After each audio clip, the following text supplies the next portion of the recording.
I'll just go right ahead then. I want to say thanks for everybody who has an interest in this topic for joining me in the middle of the day today to talk more about syphilis. I felt like the presentation was a little bit pressured. It's a complex topic with so many little sidebars that trying to compress it all into 25 minutes, I felt I didn't really do it justice in some ways. Maybe we can sort of explore some of the issues that are important to folks on the conference call here as we go along in a less pressured sort of way. I already was sent a list of questions that were apparently in the chat, but I didn't get a chance to address. So what we could do is probably try to address some of those and also just have a conversation if there are other issues people want to talk about. And my understanding is that this is sort of a little bit of a freewheeling format, and that you can unmute yourself and ask a question or ask me to elaborate on something while I'm talking. So feel free to do that. I'm from New York, and we talk over each other all the time. Some people think that's rude, but that's the way we are. I thought maybe I would start off by just presenting two interesting cases to you. Not entirely resolved, at least in one of those cases, but for me, a lot of the pleasure of taking care of patients and being a physician is the stories that you hear and getting involved in the stories. And these are interesting stories, and syphilis has got a lot of interesting stories, so it's appealing to me. Anyway, this is a gentleman I've been taking care of for some time. He's 53-year-old, HIV positive since 1990, MSM.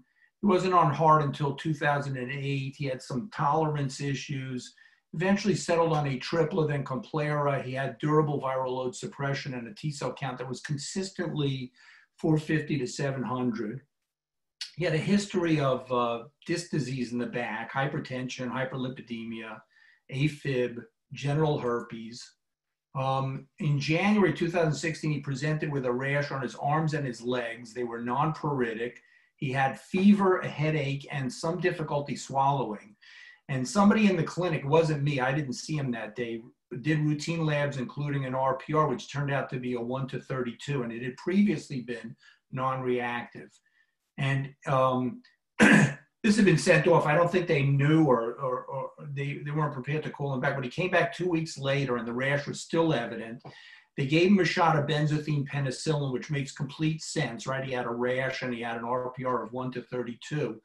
And once he got the shot, while he was in the clinic, he starts to complain of chest pain. His EKG is done in the clinic. It shows no ischemic changes, but of course they feel compelled to send him to the ED as, hypertension. He's over 50. He's got hyperlipidemia. They want to rule out that he's not having an NSTEMI. Now, once he's in the ED, of course, they note that he's having more abdominal pain than chest pain complaints. And he has some mild epigastric pain to palpation. His vital signs are stable. And of course, he has to get started on Zosyn. I don't know why he didn't get vancomycin with that as well, but he gets started on antibiotics. They do an abdominal CT scan, and they find out that he's got right upper quadrant lymph nodes, rectal wall thickening, lung nodules, hepatic nodules, and his LFTs are elevated on his chem panel. They ready him for a lymph node biopsy. They don't know what's going on, but they decided he's stable, or I think he didn't want to stay in the hospital, so they scheduled the procedure as an outpatient. And these are some of his labs. You can see the LFTs through January in the second and third and fourth columns are quite elevated, and he comes in with a white count in the 13,000 range. By the 29th, the numbers are going down. And by March 2nd, which is when I saw him in follow-up in the clinic, when he comes back in, his numbers are completely normal, basically. And here's just some of the CT scan of what the radiologist saw, positive radiologist signs, some pelvic lymph nodes. Here's another lymph node. I'm sorry, I don't have cuts of the liver with the hepatic lesions or the lung lesions. I guess there's another node deep in the pelvis. Some rectal wall thickening. So like I said, I saw him again in March. He's much improved. His chest pain, abdominal pain are resolved. And I canceled his lymph node biopsy. And we repeated the CT scan. It showed complete resolution of all the intra-abdominal and pelvic lymph nodes and resolution of his hepatic hypodensities. So in retrospect, this thing was entirely syphilis. His titer was 1 to 32. He had a rash. It was secondary disease. He got a penicillin shot. He had some sort of reaction, either simply from getting the shot, which made him uncomfortable, developed somatic complaints, or it had something to do with the penicillin and the treponemes. And it was something of a Jarisch-Herxheimer reaction. And then he got into the clutches of the emergency department. And before you know it, there was some sense that he had something much more horrific than this treatable condition. Luckily, he got out of the emergency room before they started doing all sorts of procedures on him, and his condition improved. His titers, by the way, went down. I'm not sure if he seroreverted, but his titers appropriately declined. Now, this case is a little bit more unbaked, and I apologize to you, but I just saw this patient, and I thought this one was kind of interesting. And again, these two cases together, I think, give you a flavor of sort of the wide range of presentations patients with syphilis can have. This is a 74-year-old woman with hypertension and no diabetes who came to the infectious disease clinic, not the STD clinic, for follow-up after a hospital stay for a left foot ulcer in an area where she had hardware placed years before to stabilize a Charcot joint. The bones of her foot had been completely banged up and mashed and distorted, and she ended up with some hardware to stabilize it. And it turns out that over the years, she had kept coming into the hospital because she had an erosive ulcer in the area of the hardware. She probably had osteomyelitis, to be quite honest with you, but nobody really felt confident enough to take the hardware out. So she constantly got treated and got better and then would get worse again, so on and so forth. Now, when I saw her just within the last month or so, she was 8 weeks after various antibiotics, including fluoroquinolones and metronidazole. But in review of her chart, in the winter, she had gotten 8 weeks of some beta-lactam at that time. I don't remember what it was. Anyway, when I saw her, the foot was much improved with no evidence of local or systemic inflammation. And like I said, it was one of several hospitalizations for the same thing. And again, previously treated over and over again with beta-lactams. And I said to myself, why does this woman have a Charcot joint? I thought that's a sign of syphilis, not syphilis, rather, diabetes, right? I mean, that's what I associate Charcot joint with, but she didn't have diabetes. And I asked her, and she said she was told that it was because she had a slipped disc. And I thought, well, that sounds awfully odd. I've seen a lot of patients with, lumbar disease, and, it's a common problem, sciatica. I've never heard of somebody developing a Charcot joint as a result of that. Now, on my exam, she was found to have sensory deficits, but not just on the left side, but on both sides of her lower extremities. There were otherwise no real gross neuro findings. And I decided to dig back into her old chart, and it showed me that she had been seen by neurology 3 years earlier, and they determined that she had a polyneuropathy of unclear etiology that involved the hands and the feet, that they reviewed her MRI, and there was no evidence on the MRI of any reason why she should have serious radiculopathy. They found her to have diminished sensation to pinprick, proprioception, vibration, and she had it more in the lower extremities than in the upper extremities. They gave her vitamin B12, but doubted that was the cause. They did a syphilis test, and she was treponemal IgG reactive, and an RPR was 1:1. Her B12 was normal, HIV was negative, hemoglobin A1C was normal. They did a bunch of autoimmune markers and ACE levels. Everything was negative. And they expected to see her back for nerve conduction studies and EMGs, and she never went back. And perhaps not surprisingly, none of the follow-up ortho notes that appeared, because she was following with ortho on a regular basis, said anything about anything the neurologist had to say. And she never got any specific syphilis therapy. And so, my question, and again, this is somewhat unresolved, is this tabes dorsalis, and is this Tibetic arthropathy, and how am I going to manage that? Tabes dorsalis is, as I mentioned in this morning's talk, a manifestation of tertiary neurosyphilis. There are two forms of tertiary neurosyphilis. There's general paresis, which leaves the individual with serious cognitive and behavioral disorders. And there's tabes dorsalis, which affects the dorsal columns of the spinal cord. And patients end up with long tract signs. It's characterized oftentimes by acute pain syndromes of unclear etiology.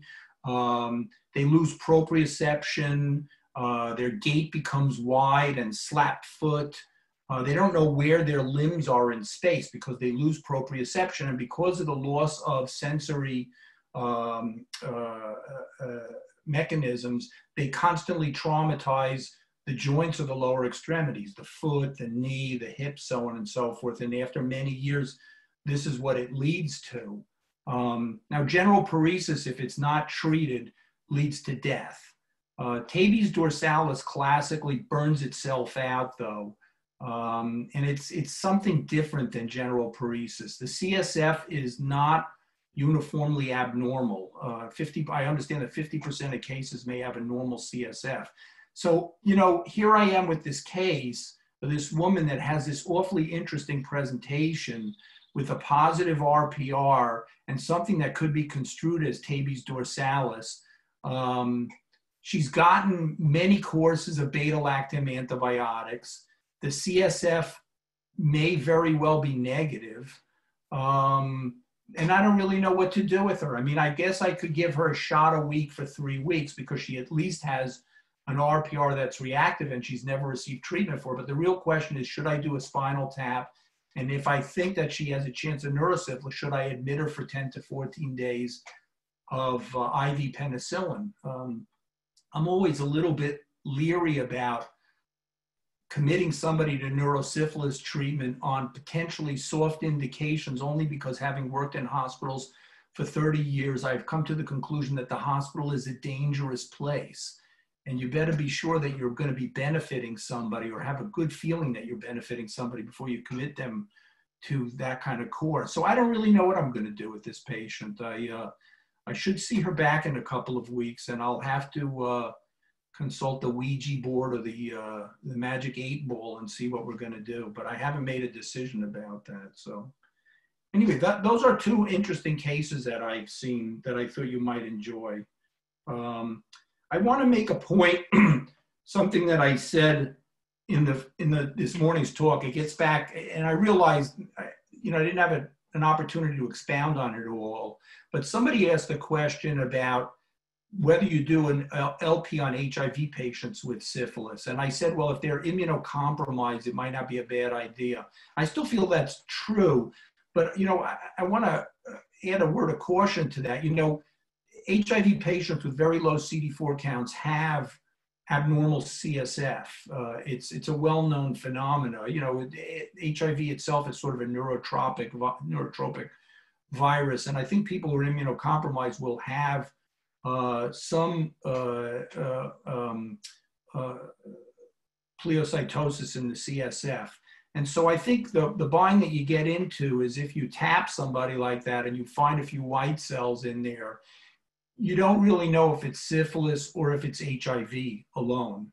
And you're going to be stuck with the need to admit the patient and treat them for neurosyphilis because those white cells could indicate neurosyphilis. You might ask yourself and say, you know, well, that's just the way the cookie crumbles. You know, we can't leave this person with untreated neurosyphilis. And that may be true, but I just want to bring that up because that's sort of part of the conundrum I think we face with this disease. There's a lot of overlap. There are, you know, we're reliant on unreliable surrogate markers to make diagnoses, and it's sometimes a tough thing to manage. Somebody in the chat early on asked me to talk about prozone phenomena. I did mention that at all in the talk. Prozone phenomena is, as you probably know, is a finding on serologic testing when you use the non-treponemal serologic test like the RPR. And it's something that we see almost uniformly in secondary syphilis alone, and it results in a false negative test. And the reason that happens is because the RPR traditionally is done using a method known as flocculation. That is to say that there's antigenic material on charcoal bits in a kit, in a reagent, and that you add patient's serum. And when the antibodies in the blood, the RPR antibodies, the reagent antibodies bind to those particles, the clumps become visible because they're cross-linked. And so they become optically visible, and that's how you read a positive RPR. What happens in some cases of secondary disease is that the titers are as high as they'll get. And you probably all are familiar with that. You see a person with secondary disease, they have a rash, they have lymphadenopathy, they have fever, headaches, they're spiroketemic. And when you do the RPR, the titer is 1 to 512, 1 to 1024, 1 to 2048, or sometimes even higher. There's a lot of antibody in the serum. And so when you do the RPR, what happens is that there's so much antibody in there that they cross-link themselves and the flocculation doesn't occur. And so what you're left with is this phenomenon of a false negative test. And you just have to be tuned into the possibility that that might happen. And again, as I made the point earlier, clinical judgment has to trump lab tests. If you think the person has what looks like secondary syphilis, but you're getting a negative RPR, repeat the RPR and tell the lab to dilute the specimen down. And because you want to rule out a prozone effect. And they should know what that means. And then you'll get a positive test. So that's what the prozone phenomenon is. It's not uncommon. It doesn't happen all the time, but it's not that uncommon. So it's something you need to be aware of and keep an eye out for. I think we'll just continue with the questions here that I guess were hanging up there at the end of the talk. Somebody had, yes. Yeah, Steve Johnson from Colorado. Hey. I wanted to ask a question that I asked during the general session. You mentioned yaws as a potential cause of a similar serologic positivity. Are there any other infections that we should think of that could trigger a positive test, either a treponemal or non-treponemal test, like, for example, other spirochetal diseases? I think Lyme disease has been implicated as a possible cause for false positive tests. I couldn't tell you about other, I don't know about leptospirosis, for example, which is another spirochete. I don't know. Borrelia recurrentis, I don't know about that either, but I know Lyme has caught a rap for just this sort of thing. I think one of the things that you raised, though, is sort of a side point to that, is that what you have to recognize that the non-treponemal test is a sensitive test, but it's not a specific test. It's long been recognized as such. And that test in and of itself can be positive in a wide range of clinical situations, including autoimmune diseases, individuals who are injection drug users, people who have just been immunized for a variety of reasons, in pregnancy, in hepatitis C, in HIV.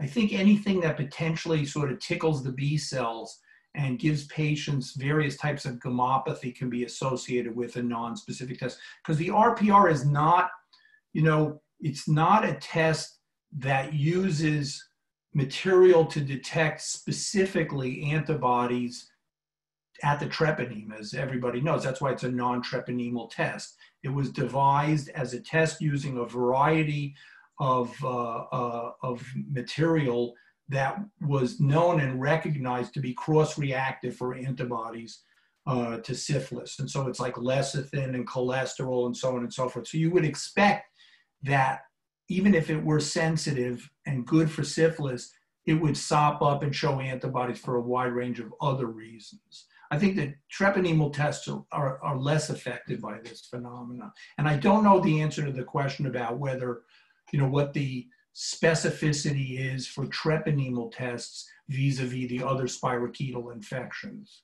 I know it's true for RPR. Thank you. Okay, sure. Let's see if I can bring up some of these other questions. I have one question myself. I'm Bill from Louisville. Hi.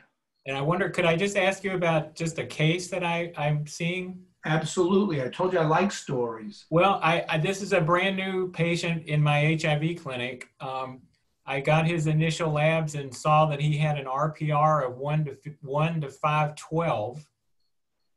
So I called our health department, and they were able to confirm that he had actually been seen there 1 month earlier, and he was treated for syphilis. And at the health department, his RPR was 256. That was on June 30th.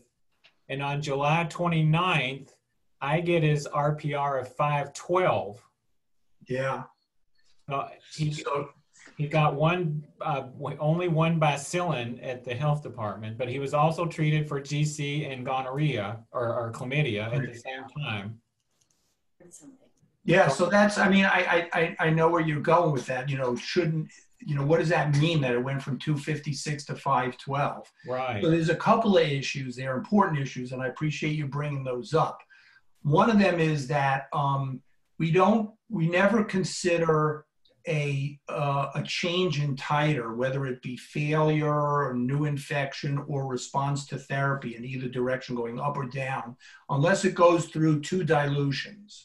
So that in essence, a 256 and a 512 are the same. Okay. Right. And it's made even more confusing by the fact that it's the same in the same lab, and it's even more problematic if you do it in 2 testing labs. So my caution to you is that the 512 and the 256 are essentially the same. Okay. If it had gone up to 1,024, that might be a change. If it had gone down to, if by the same token, if it had gone from 256, 128 would have been the same thing too, by the way. Yeah, right. 128 would have been the same, but in order for you to say successful treatment, it would have to go down 4 times or 2 dilutions. Yes. Now the other point I want to make about that, and I alluded to this in the talk, is that if you test too soon after treatment, the titers will not surprisingly go up. Okay. And that probably has something to do with the killing of treponemes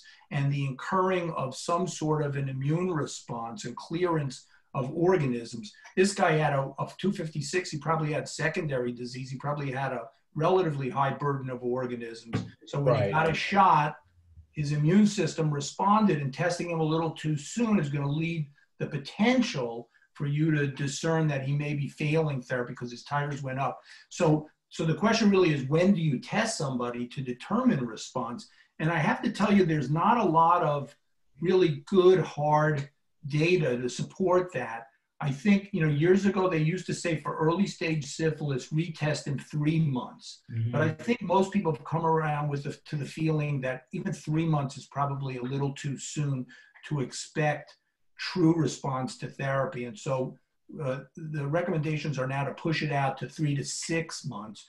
Although, again, a caveat, in HIV patients, you might want to keep a closer eye on them. So repeating it at 3 months might make sense. I still would say, don't hit the panic button, if the titers haven't gone down at 3 months. Yeah. If the patient's clinically okay, I would just follow them for another 3 months and repeat the titer. Okay, well, thank you. Thanks. It's a good point that it didn't strike me what you said, but thank you for pointing that out. Yeah, sure, not a problem. Somebody asked. Hi, could I ask you a question? Okay, good. I'm not going to, they sent me this piece of paper on my phone, with all the questions. I'm not going to go to you. You guys have questions enough. So, okay. So my name's Shubhra. I'm from Scranton, Pennsylvania. I'm in a Ryan White clinic. Hi. So just last week, actually, I got a patient referred to me who was seen by a primary care provider, had, as part of a workup, had part of history, had a diagnosis of ITP, for which she was getting some newfangled medication. But she presented with this itchy rash all over her body, including the palms and the soles. So somebody did an RPR, which came up 1:2. They called me, and they insisted she had a penicillin allergy. And before she got to me, they gave her doxycycline for a month, 28 days doxycycline. So she missed a couple of appointments. I finally saw her last week, and she has this rash, and it could easily be a secondary syphilis rash, but I don't think it is because she's had it for 3 months. Yeah, it sounds like it. It was coincidental with her starting this new treatment for ITP. She doesn't recall having a syphilis test ever before. Our last pregnancy was 17 years ago. She hasn't had a test in between. And when I took the history, there's really not a significant penicillin allergy. So my question is, and I looked up the drug, you know, as usual, it has a dermatitis in it. But to me, the cause and effect and the fact that it's been there for 3 months doesn't seem like secondary syphilis. She's not sexually active, that she tells me. So I guess my question is, should I be really paranoid and give her penicillin anyway, or should I just sit tight? I guess you didn't mention, by the way, whether the confirmatory treponemal test was also positive. It was positive.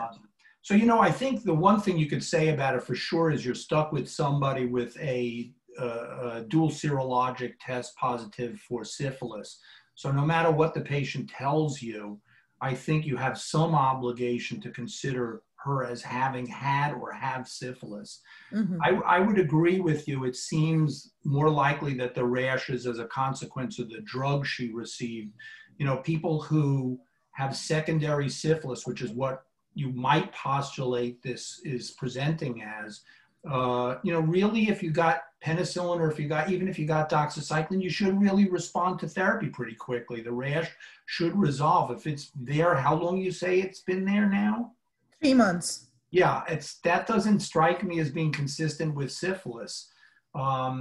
So I would agree with you. The rash seems unlikely, but again, you're confronted with a person who has serologic tests that suggest syphilis in the past. And, you know, doxycycline is a reasonable course of therapy for a pen-allergic patient. For latency, you would give it for a month. If she's already been through that, would I say she has to get penicillin, you know, stick a harpoon in her behind like that? I don't know. It seems more cruel and sadistic than necessary, I would think. You know, I held off. I was dying to do it. I held off because the count we discovered was 8,000. So I completely backed off and said, you know, we'll just watch you. Yeah, there's another reason not to do it, right? So I think that management strategy sounds perfectly fine to me. Thank you. Okay. Anybody else? Yes. Yes, please. Yes, in your talk, you mentioned about the recurrent secondary syphilis. And can you talk more about that and about then do you retreat if somebody has been treated and then they represent with symptoms, and at what timing is that? Yeah, thanks for bringing that up. That's a confusing point, and I probably didn't speak clearly enough about it. So what that phenomena is a phenomena that defines the period of early latency. It's a description of the natural history of syphilis. And so this is not with treatment, okay? So this is if because primary and secondary syphilis, if you don't treat somebody, they'll go away, right? Naturally, they'll just go away. We don't think the spirochete goes away, but they'll go, the symptoms will go away. And so what was noted many, many years ago, before the availability, in fact, of probably effective therapies, was that if somebody had secondary syphilis at a particular point in time and that it resolved, if they didn't get any kind of therapy, within 1 and upwards of 4 years, they might actually have recrudescence of those symptoms of secondary syphilis. And so that period defines early latency. And the importance of that is because that period actually allows you to use a single shot of penicillin in latency rather than 3 injections of penicillin for latency. But if you treat somebody with secondary syphilis, that should not happen. That phenomena should not occur. Does that answer your question? Yes, thank you. Okay. Hi, this is Joan from Virginia. I have a question. So recently I have a PrEP patient. So he was treated for syphilis in 2018. Then his syphilis, like a RPR, was from reactive to non-reactive in past 6 months, 3 months apart test. But he saw me just like last week recently. So he's RPR become non-reactive, reactive now. And titer is like just only 1-1. So how do you like approach patient like a titer is so low, like 1-1? Is this a reinfection? Because he does sexually active because he's an MSM patient, PrEP patient. Yeah, there's, that's an interesting question, and again raises some of the issues around the vagaries of serologic testing in syphilis.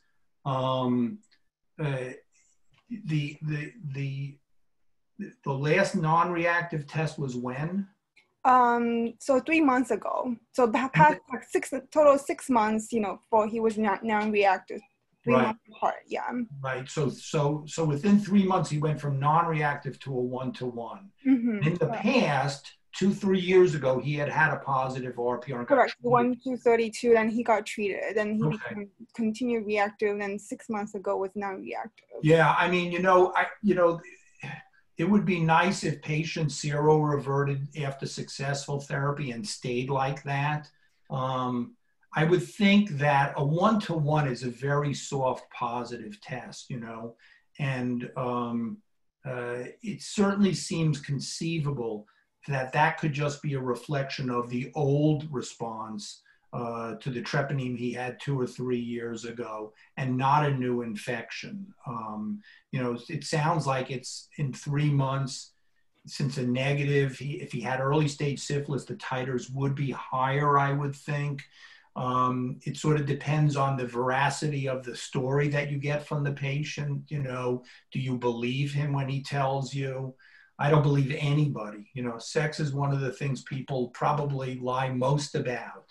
And not to say it pejoratively, people don't want you to judge them badly, so they won't tell you about dalliances or other activities that they're involved in. So you always have to listen to those stories, I think, with a little bit of suspicion. But if you really believe the story, and I've seen many cases like this where they go down to non-reactive, they have a 1-1, then you retest them, they have a non-reactive again. My feeling about that is if the patient's clinically stable and if they're in regular care with you and you believe the story, just follow the RPRs, I think. I don't think I would feel necessarily compelled to rush at this individual with additional therapy. But you might change your mind. It might, 6 months from now, you might get a 1-2 and you might feel uncomfortable about that. And you might say, let's just treat you again. And one of the interesting phenomena, despite the fact that, I said nasty things about benzathine penicillin and the harpoon needle and sticking it in somebody's behind, I am rarely ever turned down by a patient on the basis of my vague concerns when I say I want to treat them for syphilis. People don't want to have syphilis, and they'll say, doc, do whatever you have to do. So if the guy's in care, I would just follow the patient. So your approach is just continue testing? Yeah, I think so. On the other hand, if that story were at all suspect, if he said something to you to make the story suspect, I'd give him another treatment right away. Because interesting, because for our clinic, we don't treat STI for PrEP patients, so we refer the patient to the VDH. So somehow the VDH says, you are probably just history infections, you don't need to get treated. So my initial advice, because I'm nervous, initial advice, I, get treated. So he was quite upset, because I told him get treated. I listen, I think, it's a subtle thing, and there's no real super right answer there. I don't think, I can understand the patient's issues, but I certainly don't think you gave him wrong advice. So, thanks. Okay. Can I ask another question? Yes. It's about fast patients. We're seeing a lot of patients stuck at 1:8, got appropriate treatment and then stuck at like 1:8, 1:4, and like, do you try to treat one more time? If it's in my hands, I don't always retreat, I just watch.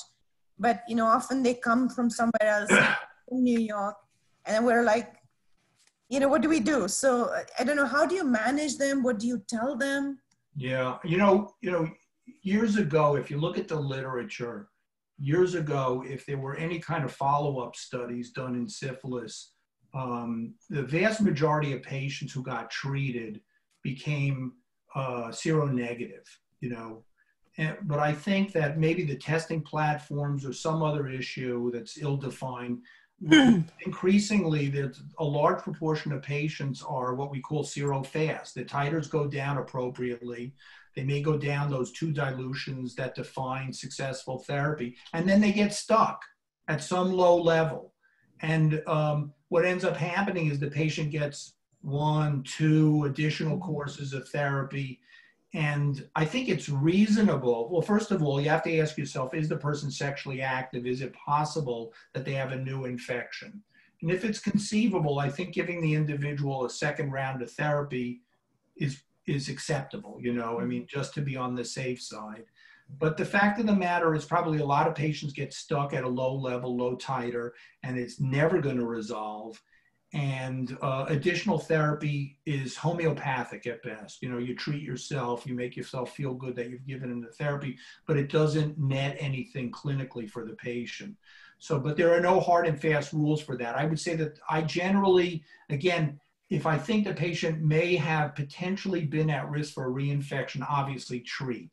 If the patient, if it's unclear and it doesn't seem like the patient's at risk, I might give an individual a second course of a second round of therapy, but that's it. I don't engage in, if there's no real change in the titers, I don't engage in 3rd and 4th rounds of therapy. The patients that really, I think, I struggle with are not the 1 to 8s. You know, if they get low, you can sort of live with that. That may sort of be the lay of the land. But I've seen a number of patients who seem to get stuck at very high titers, and I don't know what to do with those people. You know, they'll have a 2-fold dilutional drop. They started at 1 to 1,024. They went down to 1 to 64 over some ill-defined period of time, and then it got stuck there. And then they get another round of therapy, and it stays at 1 to 64. And I don't know what that means. I mean, there's something obviously going on. I don't know if they have something, again, tickling those B cells for reasons unrelated to syphilis or something like that, if it's a cross-reactive antibody. But I don't really, we end up just following those people clinically, and we don't keep treating them either. I guess, you know, sometimes we send them for LPs. You know, that's the other thing, is that just to make sure that there's no unresolved nidus of infection. And I don't know if you have easy access to doing spinal taps, or do you have to send them to an emergency room? Is that how you handle those things? We actually have a pretty good tie-up with the IR people. Oh, okay. Yeah.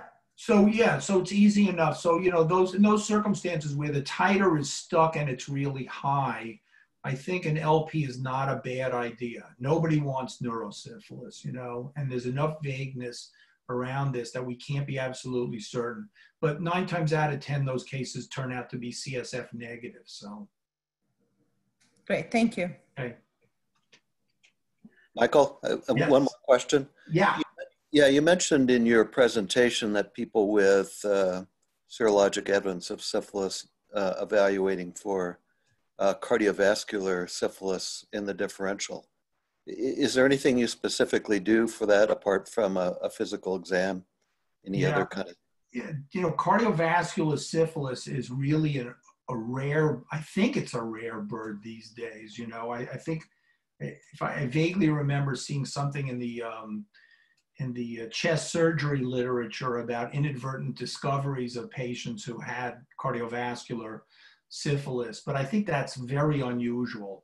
I think, you know, the truth of the matter is, and this is true for gummatous disease too, is that unlike neurosyphilis, where, you know, we never really, you know, we never by mistake treat neurosyphilis, but we have lots of opportunities in any patient's life to by mistake treat cardiovascular and gummatous syphilis, because we give people beta-lactam antibiotics and doxycycline throughout their life. There's a high likelihood that people are going to get this stuff one way or the other. So I don't think we see too much cardiovascular tertiary syphilis anymore. I'm not sure that there really is a role for aggressive evaluation for cardiovascular syphilis in the way that there is, let's say, for ocular syphilis, you know, where we're trying to urge people to be a little bit more vigilant and rigorous about evaluating for ocular symptoms and signs. I don't know, what do? Do you find yourself chasing after people with cardiovascular disease to try to figure that out? No, and it usually shows up kind of in the opposite direction as somebody gets a CAT scan and there's a ascending aneurysm or something. Right, it's not a typical finding, you know, it's a fairly unique finding. So yeah, I wouldn't say that there's any reason to chase that down. Thanks. Okay. Dr. Augenbraun? Yeah. I wonder if you could talk a little bit more about Tabes dorsalis. I was just intrigued by your second case and sort of the diagnostic dilemma puzzle, you know, of how is that diagnosed if CSF is often negative? Yeah, I think it's a neurologic diagnosis. You know, you have to probably the best thing to do is engage your neurology colleagues, unless you yourself feel confident that you're an expert in neurologic evaluations. I know I'm not. You know, it's oftentimes associated with, again, sort of this syndrome of lightning pains, which are these ill-defined abdominal spasms and sciatica-like pains. There's also a high frequency of some of the late advanced ocular disease findings, like Argyll-Robertson pupils. You know, you have to go back to your textbook, I would too, and have to go back and examine that patient. But I think it's a holistic thing, so that if you gather up these data and they're suggestive, that there's a high likelihood that that may be the case. Again, we don't see too much of it anymore. Again, I think a CSF evaluation could be helpful if the CSF was positive. But as I said before, 50% of the time, as I understand it, in Tabes, it's burned out and there's nothing in the CSF. So if a negative is not a guarantee the person doesn't have that. On the other hand, I don't really know if we know that if that's the case, that treating the person benefits them. Because if the disease is burned out, do they really need the treatment, you know, for neurosyphilis? So I don't think anybody really knows that fact. But again, I think your point that this is a difficult sort of evaluation is true.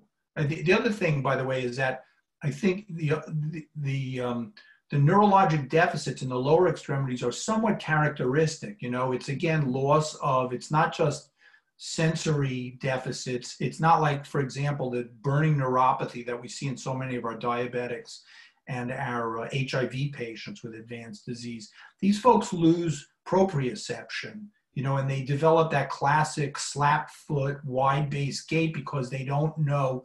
You remember, you take the person's toe and you wiggle it up and down and tell me, is it up, and tell me, is it down? That's what they lose. And so there are sophisticated and subtle neurologic findings that might help make that diagnosis. You know, our predecessors were better at that sort of thing, I think, than we are, you know, in terms of evaluating patients that well. Well, this, thank you for that helpful answer. This comes up from a patient case, naturally, somebody who I treated for latent syphilis a long time ago, like, I don't know, 8 years ago, something like that, seemingly appropriately with the serum tests that were appropriate. And just subsequently, he's developed this kind of neurologic syndrome, I guess I want to say, similar to what you're describing. He has lancinating pains, he has neck and back pain, which we cannot explain or really treat. He has vague abdominal pains, like bladder spasm. I mean, it's wide ranging. It's very confusing, and I believe me, we've uncovered every rock that I can think of. But now I think maybe somehow, I don't know, somehow his treatment was inadequate at the time. Well, you know, if he had a neurologic focus, you know, a shot of benzathine penicillin, even 3 weekly shots of benzathine penicillin, do not achieve treponemicidal levels in the central nervous system. So, you know, it wouldn't be inconsistent if the person had gotten benzathine injections and had neurosyphilis and went on to have some manifestations of neurosyphilis. So that doesn't rule it out. Okay, thank you so much. Yeah, sure. Hello, I have a question. Yes, ma'am. Hi, my name's Kathy Wolf from Philadelphia. This is a little more theoretical. Has there been any effort to try to maybe find a better test for syphilis, given how complicated this can be sometimes with the RPR and the treponemal? I think people have been interested, yeah, you know, from your mouth to God's ears sort of thing. You know, I think one of the things that makes us crazy about this is that these testing systems are so inadequate, you know, and they're basically, you know, any new advance in that regard, it is just basically, you know, a minor change in the same theme, you know, the treponemal test. I think there was some interest in PCR, for example, but it turns out neither to be sensitive nor specific either in the serum or in the CSF. There was interest in PCR testing on primary chancres, but that's not really our need so much, I think. So the answer to your question is no. To my knowledge, there really is no good, you know, new test being developed for this. You know, it's an STD, and it's you know, at least certainly in the past, it was an STD that afflicted, you know, impoverished populations more than patient populations with insurance, so nobody felt compelled to develop any new and exciting tests. I think one of the reasons why chlamydia testing moved by leaps and bounds so quickly, you know, some of the first NATS tests available for a disease is that chlamydia was a common disease amongst people with medical insurance. So. Great.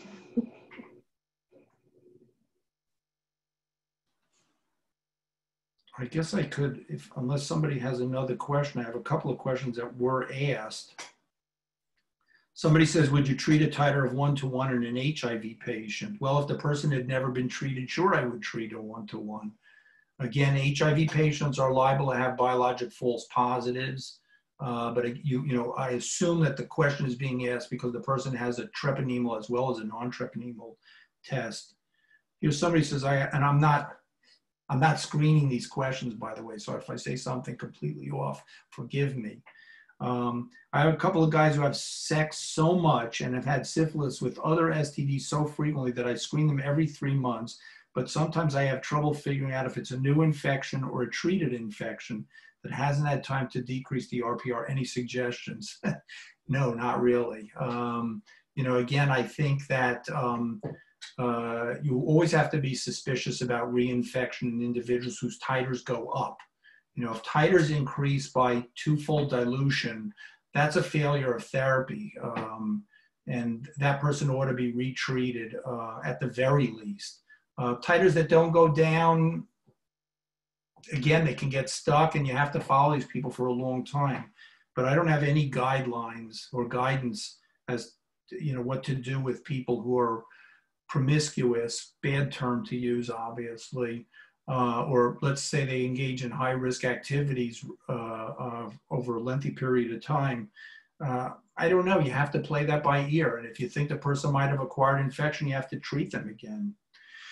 Question, to treat or not to treat. A 60-year-old male HIV positive with remote history of syphilis reports in the 1970s. RPR was negative for a few years, now 1-2. He denies sexual activity. Should I believe him, or is this the limitation of the RPR and a reflection of his past disease?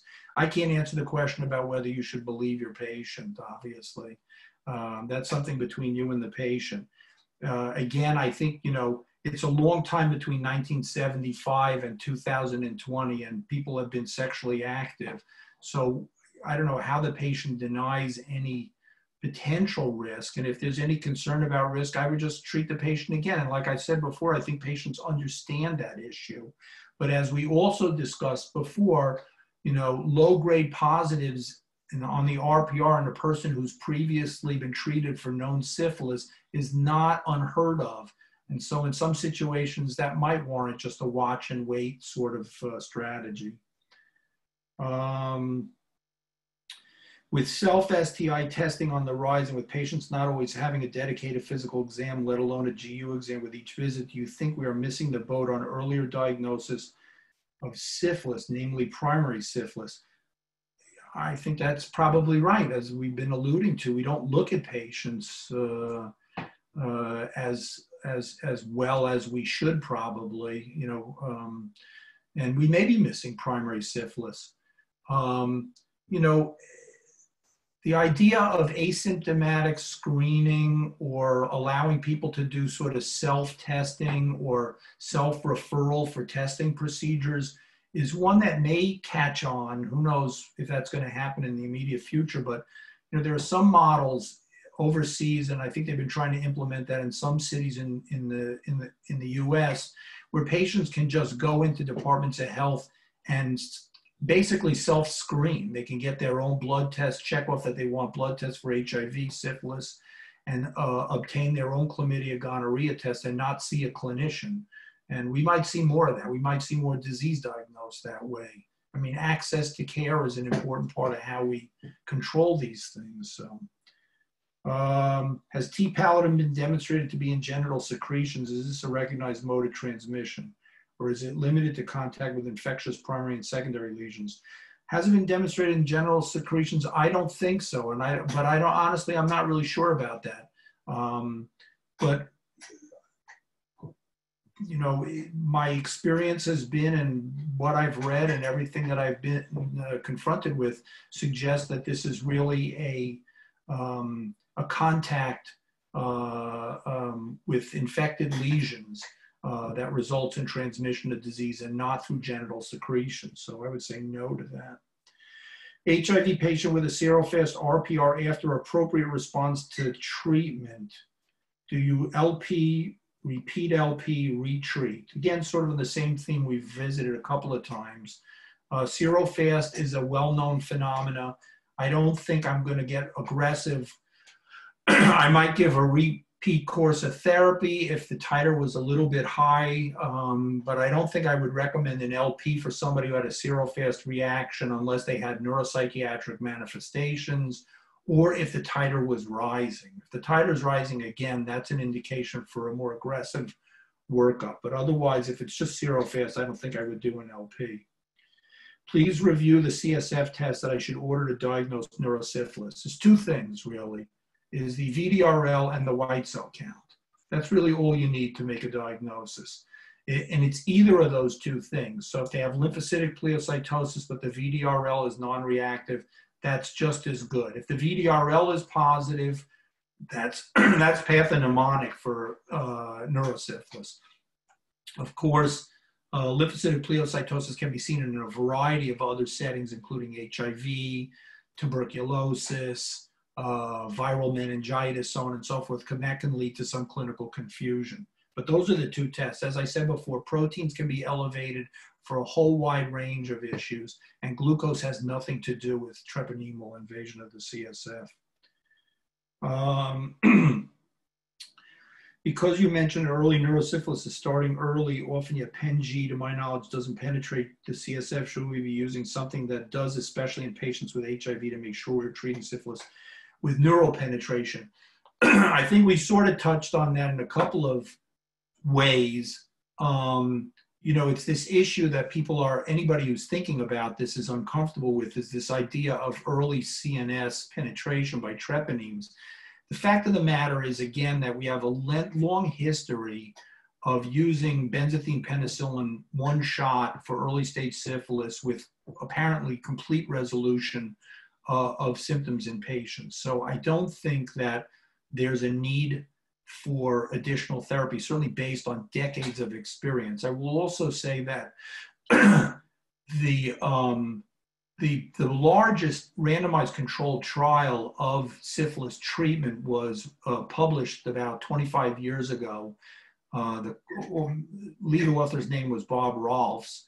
And in that study, they randomized patients to either receive benzathine penicillin or an enhanced course of therapy with, get this, 6 grams of amoxicillin plus probenecid a day. And perhaps the most surprising thing about the study was that patients tolerated 6 grams of amoxicillin and probenecid. without developing horrible GI upset. But the bottom line, though, is that there were problems with the study. The follow-up could have been better, although it was a syphilis study. But the bottom line was that this enhanced course of therapy with CSF penetrating amoxicillin probenecid didn't result in better outcomes versus a single shot of benzathine penicillin. And there was a significant amount of the cohort was HIV positive to boot, and there was no difference seen in that group as well. So again, it makes all of us uncomfortable to recognize that treponeme's getting the CSF early, but I don't think there's evidence to suggest that there's anything else we should do about it. So that was that question. If a person is not pregnant, if more than 9 days but less than 14 have lapsed between first and second or second and third doses for late latent, do you restart treatment? And a very good question, happens all the time in clinical practice. I sort of alluded to it, I think, during my talk. I think that there's reason to believe that a 10 to 14 day interruption in the course of treatment for late latent syphilis is probably okay, and that you could just simply pick it up again and give the second shot and then the third shot as if nothing had been missed. On the other hand, I think the CDC's current recommendations are up to 9 days. So that if you missed your 7-day shot, but you came in on day 9, you could get your shot and continue along your merry way. But they seem to be dissuading people from allowing patients to go out 10 to 14 days anymore. And again, certainly in pregnancy, that's just not allowed. Pregnant patients need to get their shots right on time. Otherwise, you have to start from the beginning. So, and I think we're running out of time. What titer do you consider to be too high for a serofast titer? What do you do in these cases? And then again, the question is LPs, retreatment, so on and so forth. We sort of touched on that. You know, I don't know. You know, 1 to 1, 1 to 2, 1 to 4 are all considered low titers. 1 to 8, 1 to 16, certainly 1 to 32 and higher. Those are beginning to be problematic. And I think most of us would probably reach for a repeat course of therapy of benzathine penicillin again, but I don't think there's evidence to suggest that if it really is serofast and they've had that 2-dilutional drop, that they're in any grade danger compared to somebody who has a serofast at 1 to 1, 1 to 2, or 1 to 4. So again, we don't have a lot of data on that. We talked about early latent, and that was the next question. So I hope people understand something about the distinction of what constitutes early latent disease. Again, it's a period 1 year after the resolution of secondary syphilis, and the patient has entered into latency where there's no clinical evidence of disease, but you know that it's only a year since the resolution of secondary disease. And in that circumstance, you can give a single injection of benzathine penicillin for that latent stage. If you don't know how long it's been that the person has latent syphilis, you're stuck giving 3 injections. So that's the importance of that distinction. It drives decision-making about treatment. Can I speak a little more about the distinction between yours and syphilis serologically? You can't tell the difference. They're both exactly the same. Yours is a vanishingly rare disease in the world, although it's still seen, as I said, in West Africa and the South Pacific. It was fairly common in the Caribbean up until about the early 1960s. And in my hospital, we take care of a lot of people from the Caribbean, and I see elderly people who I really suspect may have, as children, acquired Yaws infection. It is a disease of children living in sort of unhygienic environments, and they develop chancres basically on the soft tissue, usually the lower extremities or the upper extremities, that look like syphilitic chancres and resolve. There may be bony sequelae. The lesions are referred to as framboise lesions in some of the local languages, I guess in the French-speaking islands. And again, you can't serologically distinguish these things at all. So when I see some 80-year-old church lady who's shocked to hear that she has syphilis, I explain to her that it may have been this thing called yaws. We have a discussion about that. And I say that I can't really tell the difference. And then I say, have you ever had sex in your life? And when she says to me with a giggle, of course she's had sex. And I said, well, you probably ought to get treated for syphilis because I can't tell the difference. And we are almost always in agreement about that. So it's an interesting phenomenon. I don't think we'll ever have a blood test that'll distinguish these two diseases. It's 1:16. I think that's our hour, right? We had an hour. That's correct. Okay. I want to thank everybody for their attention and interest in this topic. I've enjoyed it.